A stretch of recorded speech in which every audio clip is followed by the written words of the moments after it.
Student good morning.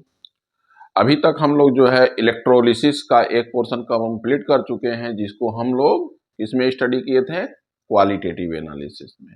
अब आइए study करते हैं क्वांटिटेटिव। क्वांटिटेटिव मतलब कितना, यानी क्या स्टडी करेंगे? Faraday's law of electrolysis. तो हेडिंग डालिएगा Faraday law of Faraday's law of electrolysis. तो देखिए इसमें आपको दो लॉ पढ़ने हैं। एक फर्स्ट लॉ है, फर्स्ट लॉ। तो देखिए फर्स्ट लॉ क्या कहता है? फर्स्ट लॉ ये कहता है कि weight of substance deposited at electrode is directly proportional to the electric charge supply to the electrode, या इलेक्ट्रोलाइट के थ्रू जितना करंट वो चार्ज जो है सप्लाई हुआ है। ठीक है, तो फर्स्ट लॉ क्या कहता है? Weight of the substance deposited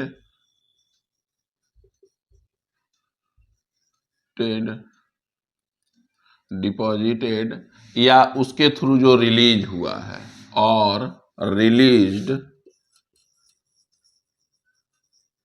at electrode is directly proportional to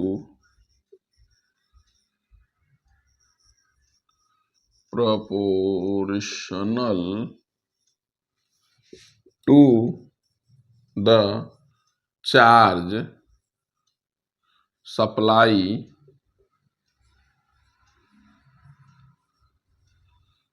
through the, भाई इलेक्ट्रोड बोलिए चाहे इलेक्ट्रोलाइट, क्योंकि जो जाएगा ये चार्ज इलेक्ट्रोलाइट के थ्रू इलेक्ट्रोड पर पहुंचेगा, थ्रू द इलेक्ट्रोलाइट।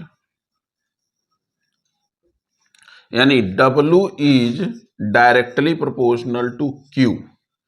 ठीक है, अच्छा W is equal to ZQ लिख देते हैं। Z क्या है? एक प्रोपोर्शनैलिटी कांस्टेंट है जिसको हम इलेक्ट्रोकेमिकल इक्विवेलेंट बोलते हैं। ठीक है, तो Z क्या है? इलेक्ट्रोकेमिकल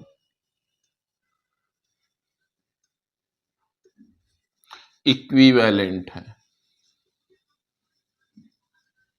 ठीक है, और Z इक्वल टू होता है E/F। ठीक है, E क्या है? इक्विवेलेंट वेट है, इक्विवेलेंट वेट है। और F क्या है? फैराडे। ठीक है, वैल्यू ऑफ फैराडे, ये वैल्यू होती 96500।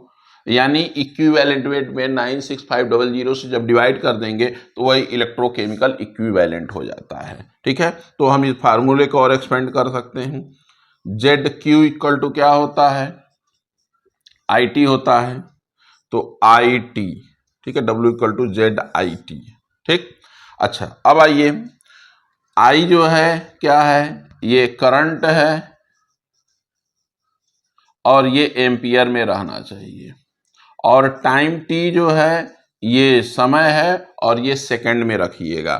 ठीक है, तो इस फार्मूले का यूज करके भी अभी न्यूमेरिकल लगाएंगे। ठीक है, वैसे अगर जो ये रूल नहीं लगाना चाहते हैं तो कुछ जो न्यूमेरिकल होते हैं कन्वेंशनल मेथड से भी लग जाते हैं। ठीक है, तो ये फैराडेज का फर्स्ट लॉ है। अब आइए देख लेते हैं जो सेकंड लॉ है। तो सेकंड लॉ देखिए, बहुत ज्यादा इसमें डेरिवेशन और करने की कोई जरूरत नहीं होती। W इक्वल टू ZIT याद रखिए, Z इक्वल टू E/F, आपके लगभग सभी न्यूमेरिकल लग जाएंगे।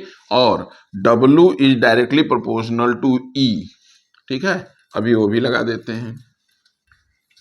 तो देखिए जो सेकंड लॉ है ये कहता है कि अगर जो हम डिफरेंट इलेक्ट्रोलिटिक सेल को सीरीज में कनेक्ट कर दें तो उसमें जो अगर जो सेम चार्ज सप्लाई करते हैं तो जो वेट डिपॉजिट होता है इलेक्ट्रोड पर वो डायरेक्टली प्रोपोर्शनल होता है उसके इक्विवेलेंट वेट के। ठीक है, तो देखिए मान लीजिए हमने एक इलेक्ट्रोलिटिक सेल ये लिया, एक दूसरा ये लिया और तीसरा ये लिया।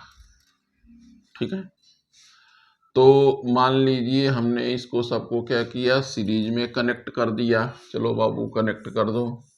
और उसके बाद जो है एक जो है हम यहाँ पर बैटरी भी लगा दिए। मान लो इसमें जो इलेक्ट्रोलाइट है उसका इक्विवेलेंट E1 है और इसका इक्विवेलेंट E2 है और इसका इक्विवेलेंट E3 है। ठीक है, और इसमें वेट W1 और W2 और इसमें W3। इसमें चार्ज जो है इसमें भी Q चार्ज है, इसमें भी Q चार्ज है, इसमें भी Q चार्ज है, मतलब जो सप्लाई किया गया, यानी इस तीनों में जो करंट है इसमें भी आई है, इसमें भी आई है, इसमें भी आई है। सेम चार्ज कहिए या सेम करंट बोलिए। ठीक है, Q इक्वल टू IT होता है, यानी सेम टाइम के लिए। तो क्या होगा, W is directly proportional to weight, equivalent weight. तो यानी W1 upon E1 is equal to W2 upon E2 is equal to W3 upon E3। ठीक है, तो इस फार्मूले का एप्लीकेशन होगा। ठीक, अब आइए इस पर न्यूमेरिकल लगाते हैं। तो न्यूमेरिकल लगाने के लिए पहले लिखते हैं। तो फैराडे लॉ पर एक क्वेश्चन देखते हैं, इसमें दो क्वेश्चन मैंने लिखा है अभी। तो देखिए क्वेश्चन ये है कि 965 coulomb charge is supplied through the copper sulphate solution, determine the amount of copper that will get discharge eight cathode. तो कॉपर का अमाउंट पूछ रहा है। तो फैराडेज फर्स्ट लॉ क्या होता है, W इक्वल टू ZQ होता है और Z इज इक्वल टू क्या होता है, E/F होता है और Q इक्वल टू क्या होता है, IT होता है। तो चार्ज दिया है तो I लिखने की कोई जरूरत नहीं, तो Q ही लिखिए। ठीक है, अच्छा कॉपर सल्फेट जब आप आयनाइज करेंगे तो क्या बनेगा, Cu2 plus plus SO4 2 minus. तो देखिए कॉपर का डिपोजिशन हो रहा है तो Cu2 प्लस प्लस 2 इलेक्ट्रॉन, तो ये Cu बनाएगा। इस तरह से कुछ रिएक्शन होगा। तो इसमें क्या होगा, इक्विवेलेंट वेट कॉपर का हमको निकालना पड़ेगा। तो E इक्वल टू कॉपर का जो है एटॉमिक वेट 63.5 होता है और चार्ज जो 2 है, तो इसके लिए हम फार्मूला यही यूज कर लेंगे। तो E कितना है 63.5 डिवाइडेड बाई 2 और F की वैल्यू 96500 होता है और Q की वैल्यू कितना दिया है, 965 दिया है। तो ये आपका 100 हो गया और ये जो है 2 से डिवाइड करेंगे तो 3175 डिवाइडेड बाई 100, तो ये आ जाएगा 0.3175 ग्राम। ठीक है, तो ऐसे लग जाएगा। ठीक, अच्छा दूसरे भी तरीके से भी लगा सकते हैं। दूसरा तरीका क्या है, कन्वेंशनल मेथड, उससे भी लगा सकते हैं आप। ये तो फार्मूला बेस्ड था, वैसे फार्मूला बेस्ड भी लग जाता है और कन्वेंशनल से भी लग जाता है। तो आप देख लीजिएगा जिस हिसाब से बेहतर लगे, दोनों को अप्लाई करना सीख लीजिए। ठीक है, कहीं कहीं क्या होता है, कन्वेंशनल मेथड जो होता है बहुत अच्छा से हो जाता है और कहीं कहीं क्या होता है कि आपको अप्लाई ये फार्मूला बेस्ड जो है आसान पड़ता है। तो दोनों सीख लीजिए। जैसे क्या है, Cu2 प्लस प्लस 2 इलेक्ट्रॉन, ये बन रहा है Cu बन रहा है। ठीक है, तो ये मान लीजिए 1 मोल है। ठीक है, तो ये 2 मोल होगा। ठीक, तो ये 1 मोल होगा। ठीक, अच्छा 1 मोल है, ये क्या करिए, अब 2 मोल इलेक्ट्रॉन का मतलब होता है 2 फैराडे होता है। ठीक है, देखिए 1 मोल इलेक्ट्रॉन का जो चार्ज होता है 1 फैराडे के बराबर होता है। तो ये 2 फैराडे हो गया, तो जो 2 फैराडे पर ये 1 मोल है। ठीक है, और ये भी 1 मोल बन रहा है। ठीक, 965 कूलाम है तो इसका फैराडे निकाल लीजिए। तो क्या करेंगे, 965 डिवाइडेड बाई 96500। भाई देखिए 96500 में 1 फैराडे है, तो 965 कूलाम में कितना फैराडे होगा, तो 965 इंटू 1 डिवाइडेड बाई 96500, तो ये 1/100 हो जाता है। तो 1/100 का मतलब क्या होगा, 1/100 पर क्या होगा, तो 1/100 का मतलब 0.01 फैराडे। ठीक है, अब आइए देख लीजिए, 2 फैराडे पर 1 मोल है, तो 1 फैराडे पर कितना होगा, 0.5 मोल होगा। ठीक है, हालांकि इसमें लंबा पड़ रहा है, लेकिन सीख लेंगे तो फायदा ये रहेगा कि आगे कुछ ऐसे न्यूमेरिकल रहते हैं कि जिसमें कन्वेंशनल मेथड आसानी से लग जाता है। यहाँ पर तो फार्मूला से आपने बहुत आसानी से लगा लिया ना, लेकिन सीख लीजिए। तो 0.01 फैराडे पर कितना होगा, तो इसमें 0.005 मोल हो जाएगा। ठीक है, और 1 मोल कॉपर का वेट कितना होता है, तो 1 मोल Cu का मतलब क्या होता है, 63.5 ग्राम। तो 0.005 मोल में तो क्या हो जाएगा, ये हो जाएगा आपका 0.005 इंटू 63.5। ठीक है, तो 25 2 5 15 2 17 मैल 1 6 दूनी 12 1 13, तो 3 1 4 डिजिट 2।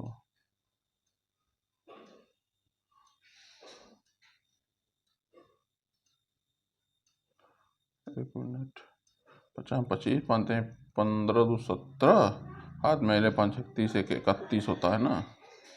ठीक है, तो 3 और 1 4 डिजिट, तो इतना ग्राम हो जाएगा।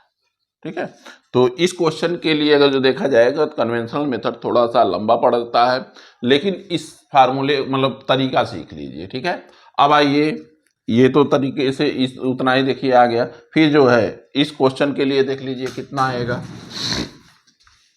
तो इस क्वेश्चन के लिए अप्लाई करते हैं, क्वेश्चन पहले पढ़ लेते हैं क्या है। अच्छा, एक बात और समझ लीजिए, थोड़ा सा इस क्वेश्चन लगाने से पहले देखिए, 1 Faraday is equal to 96500 coulomb होता है, और यही होता है 1 मोल इलेक्ट्रॉन का चार्ज, 1 मोल इलेक्ट्रॉन का चार्ज होता है। ठीक है, और 1 फैराडे जो होता है 1 ग्राम इक्विवेलेंट वेट को डिस्चार्ज करता है, 1 ग्राम इक्विवेलेंट वेट को डिस्चार्ज करता है। ठीक है, जैसे मान लीजिए O2 ऑक्सीजन का, ठीक है, ऑक्सीजन का इक्विवेलेंट वेट कितना होता है, ऑक्सीजन का इक्विवेलेंट वेट 8 होता है ना, तो यानी 1 फैराडे अगर जो हम पास करेंगे तो कितना ग्राम ऑक्सीजन मिलेगा, 8 ग्राम ऑक्सीजन मिलेगा। ठीक है, और अगर जो हम 1 फैराडे चार्ज दे रहे हैं तो सोडियम कितना मिलेगा, 23 ग्राम, क्योंकि सोडियम का इक्विवेलेंट वेट कितना होता है, एटॉमिक वेट अपान चार्ज, चार्ज कितना होता है 1 होता है, तो 23 हो जाएगा। अब नाइट्रोजन पे चार्ज कितना होता है, 3 होता है, तो यानी अगर जो 1 फैराडे हम, अच्छा नाइट्रोजन के केस में ही रख दीजिए, तो नाइट्रोजन का एटॉमिक वेट कितना होता है, एटॉमिक वेट 14 होता है, और उस पर चार्ज 3 आता है, तो 14/3 ग्राम।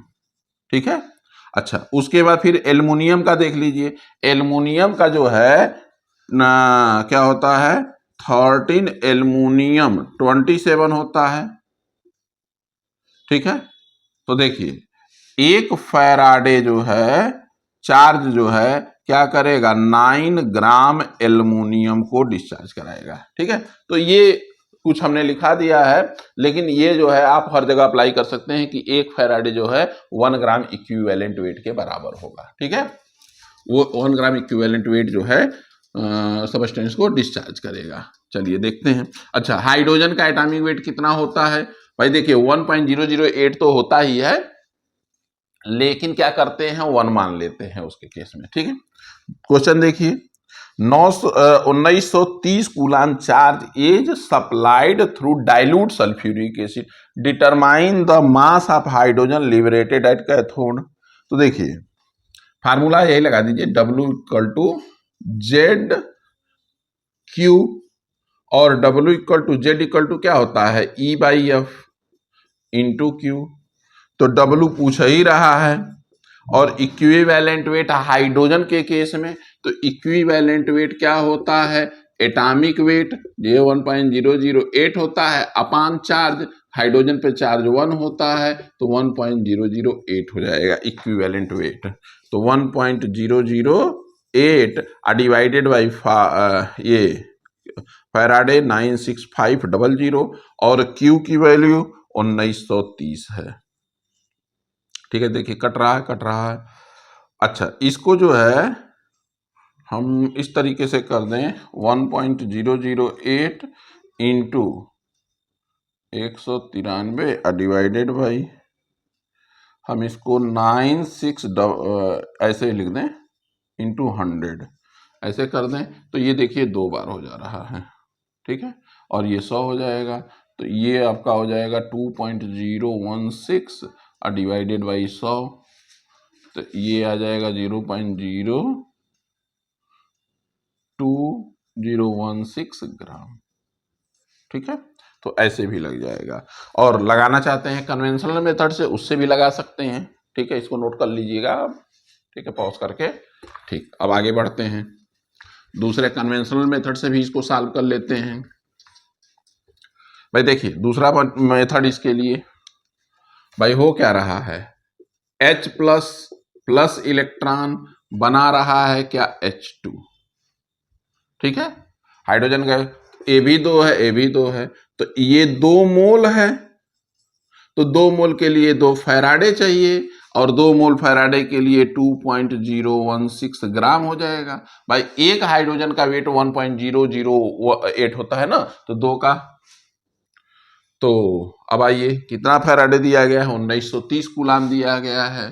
तो देखिए 96,500 इक्वल टू 1 फैराडे होता है, तो 1930 में, तो 1930 गुणे 1 डिवाइडेड बाई 96500, तो इसको जब कर देंगे तो क्या हो जाएगा, ये ऊपर इसको हम लिख दें 1930 डिवाइडेड बाई 965 इंटू 100 कर दीजिए, तो ये 2 हो जाएगा, और 2 डिवाइडेड बाई 100 यानी 0.02 हो जाएगा।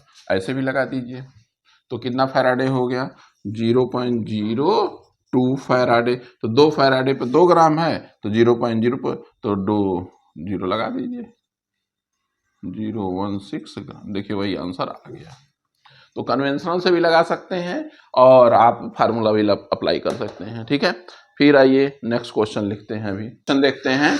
क्वेश्चन ये है कि calculate the charge in coulomb required to oxidation of 2 mole water to oxygen, और 1 मोल जो है FeO2 Fe2O3। ठीक है, तो चार्ज पूछा है, तो पहला क्वेश्चन इसमें सॉल्व करिएगा। देखिएगा क्या कह रहा है कि वाटर को ऑक्सीडाइज किया गया है किसमें, H2 में और O2 में। ठीक है, इसको ऑक्सीडेशन किया गया है।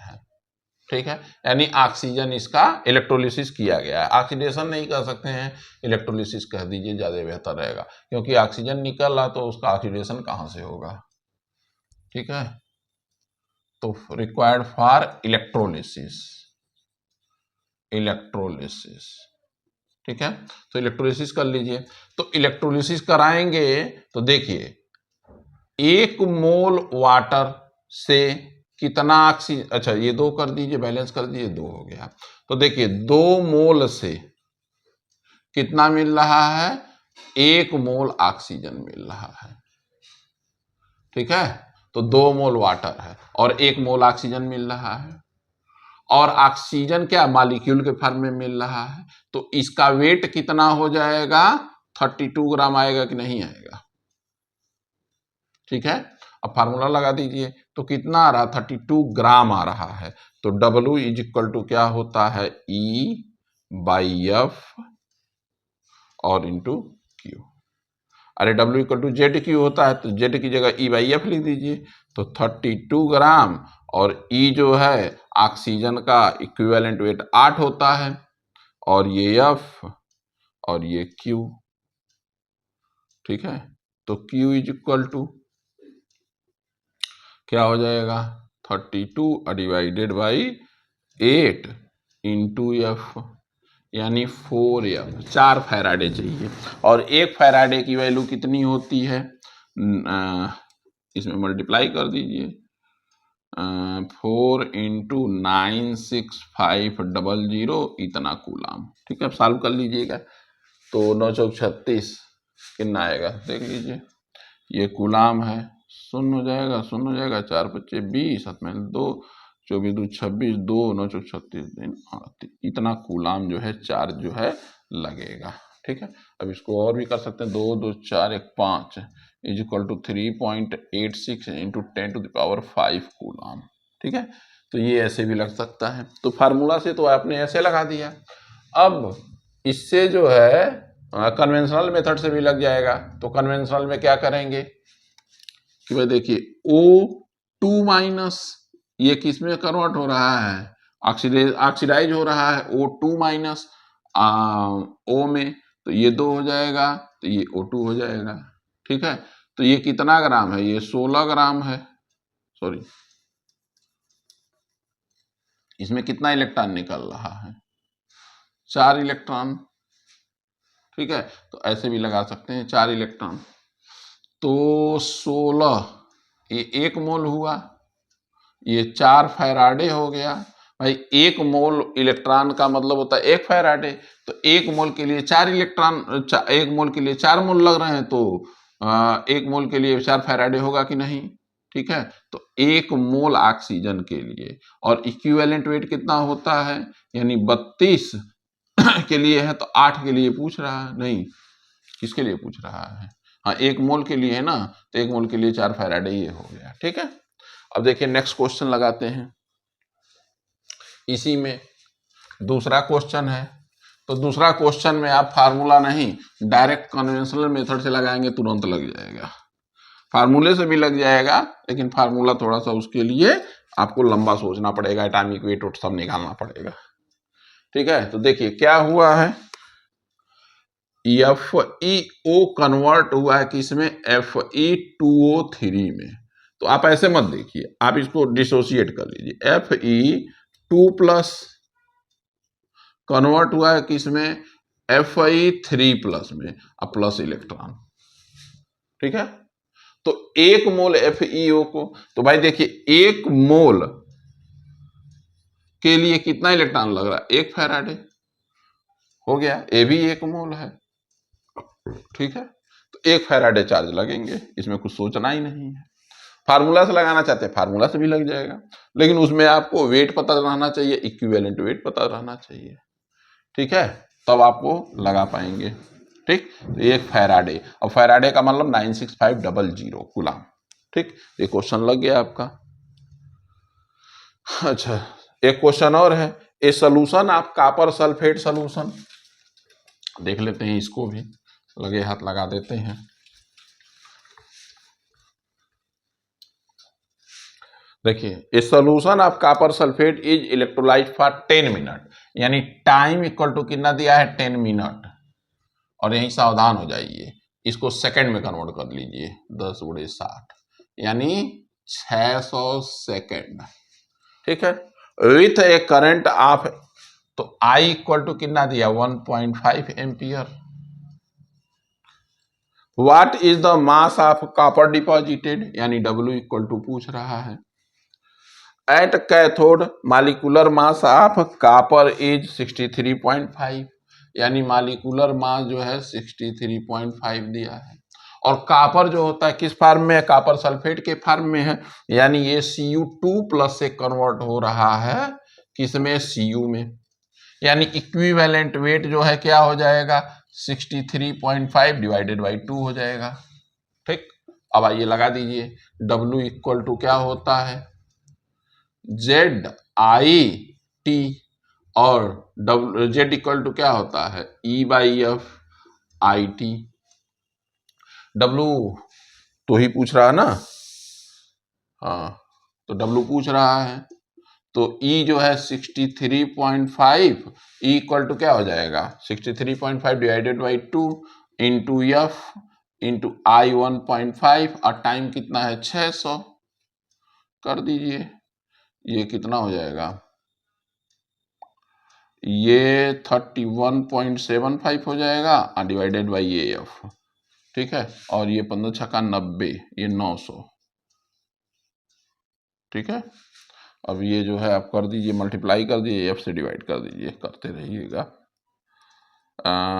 9×5 = 45, 4 9 7 63 और 4 67 और 6 9 1 9 6 15 1 9 3 27 1 28, इतना 00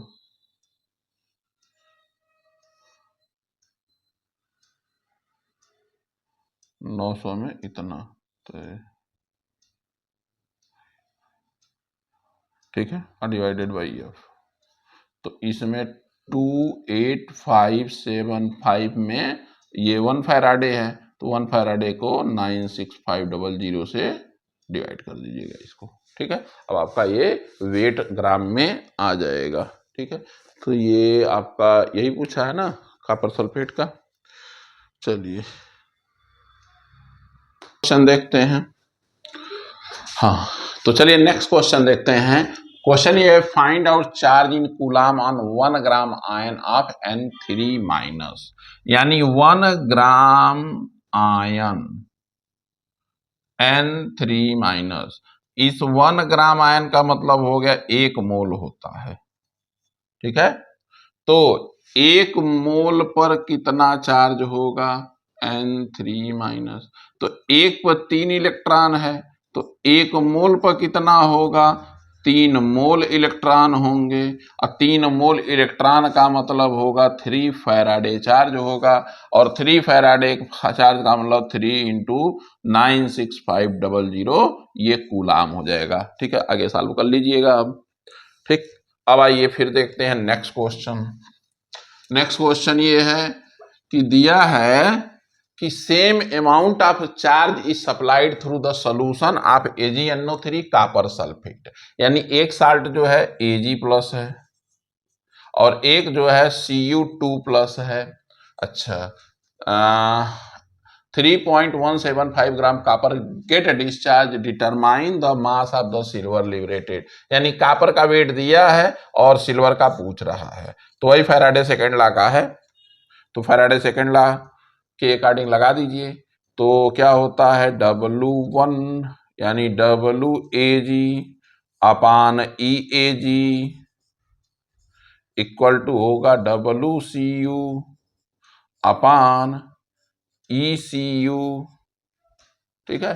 तो जो पूछ रहा है उसको लिखा दीजिए, discharge determine the mass of the silver पूछ रहा है, AG पूछ रहा है, तो WAG equal to WCU upon ECU into EAG, ठीक है। तो देखिए सिल्वर का जो एटॉमिक नंबर होता, एटॉमिक वेट होता है 108 होता है, और सिल्वर पर +1 चार्ज होता है, इसीलिए इसका इक्विवेलेंट वेट जो है 108 डिवाइडेड बाई 1 होता है, और कॉपर का वेट दिया ही है 3.175, और कॉपर का इक्विवेलेंट वेट कितना होगा भाई, देखिए +2 फॉर्म में है ना, तो 63.5 डिवाइडेड बाई 2 कई बार कर चुके हैं 31.75 होता है, तो ये 31.75 इंटू इक्विवेलेंट वेट जो है 108 होगा, ये देखिए आपका 10 हो गया, यानी 10.8 ग्राम सिल्वर डिपॉजिट हो जाएगा, ठीक है। चलिए फिर एक क्वेश्चन और देख लेते हैं कम से कम।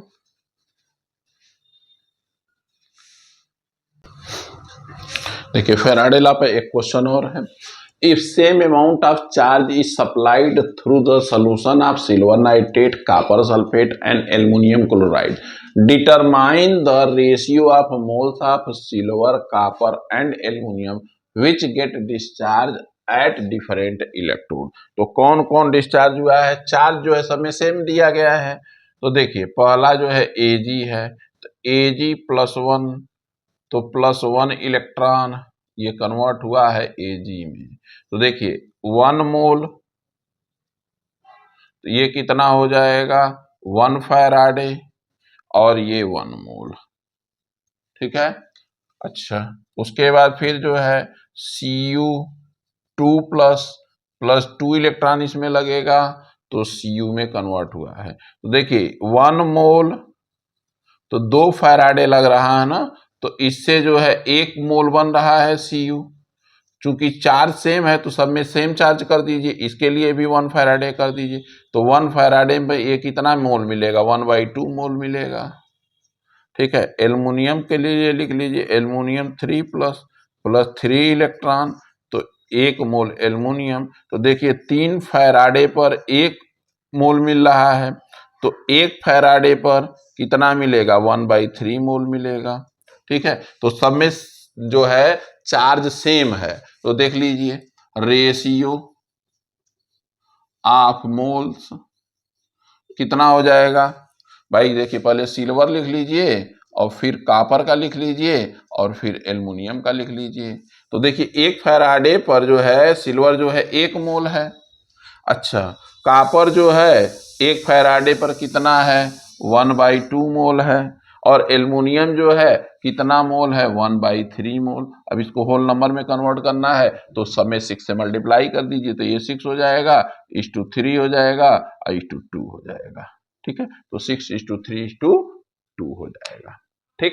तो ये इस क्वेश्चन का आंसर रहा, ठीक है।